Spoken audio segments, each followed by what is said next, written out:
The CBS 2 investigative team revealed last week that many crashes involving drunk drivers are caused by repeat offenders who are beating the system.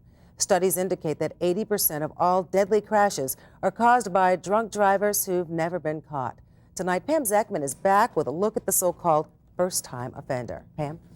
Diane, they're beating the system because the number of cops patrolling the roads has gone down dramatically in recent years. With fewer police, more people think they can get away with driving drunk.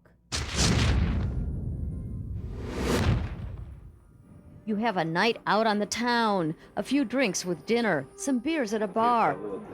Or maybe you hit the nightclub scene. Then you get in the car and drive. I honestly didn't think twice about it. Pete Watson had a few beers before he got behind the wheel to drive his friends home. That decision cost Erin Olmsted her life. I can't even begin to describe to you what it's like to be responsible for the death of another human being, let alone one of your friends.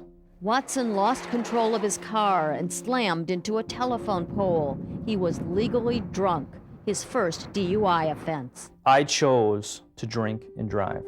I was selfish. I was irresponsible. Sadly, most people don't think it could happen to them. As we found out late one Saturday night when we stopped nightclubbers heading to their cars after leaving a popular suburban dance spot.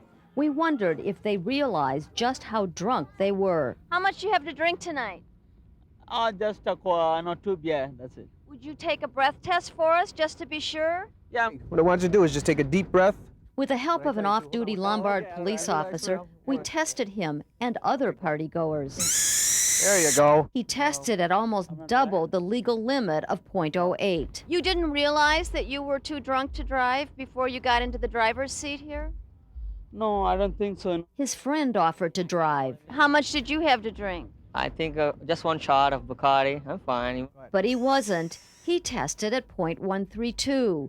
We did find a friend who was sober enough to drive them home. Just how drunk is drunk?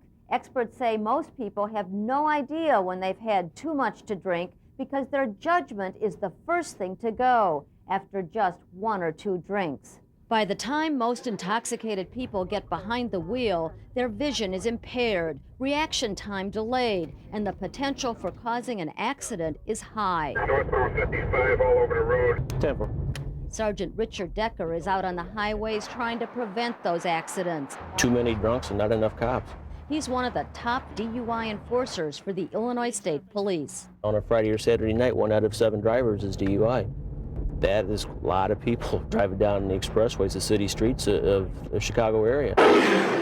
With help from the Illinois State Police and CBS 2 employees Simone Thiessen and Mike Knott, we decided to see firsthand how quickly alcohol can impair your judgment.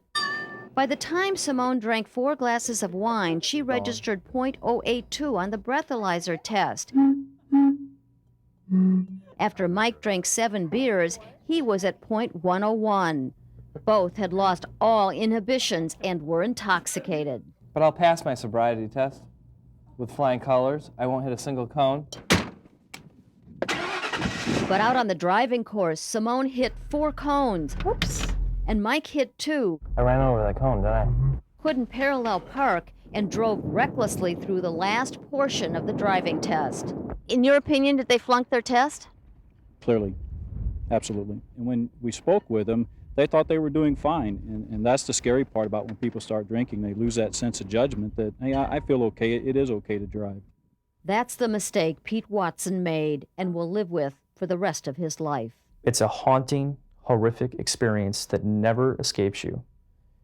I do not go 1 day without thinking about her. I do not go 1 hour, and because I chose to drink and drive. Pete Watson served time in prison and now speaks about the dangers of drinking and driving for the Alliance Against Intoxicated Motorists. If you want to learn more about the dangers of drunk driving or to test your limits, log on to our CBS 2 website and click on Investigations. Diane and Antonio? Bottom line, you have 1 drink, you should not drive. That's right. Thank Thanks, you, Ben. Pam.